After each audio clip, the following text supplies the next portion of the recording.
So ito po, bali tinanggalan natin to kanyang reservoir tank dito. Kasi nga lilinisan natin yan at ipa-flashing natin, no. Tapos yung kanyang radiator ay ganoon din. Tatanggalin din natin yun, lilinisan natin at ipa-flashing natin dito.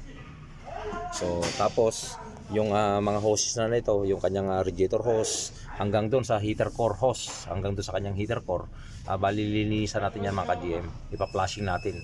Kasi yung circulation ng coolant niya dito sa makina, para may flashing din natin yung kanyang pinaka mga water jacket niya dito sa kanyang makina, no. Tatanggalin natin yung kanyang thermostat valve para tuloy-tuloy yung continuous yung ng supply ng natin diyan ng paglilinis natin.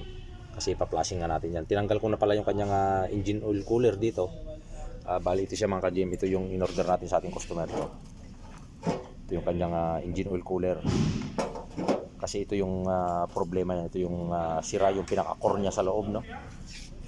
So ayan po, yun po yung gagawin natin dito. Medyo mabubutasan ng gusto yung bulsa ng natin dito, customer. Tapos yung kanyang oil seal pala dito sa kanyang vacuum pump, camshaft vacuum pump oil seal, papalitan natin kasi nga may leak din siya ng langis diyan.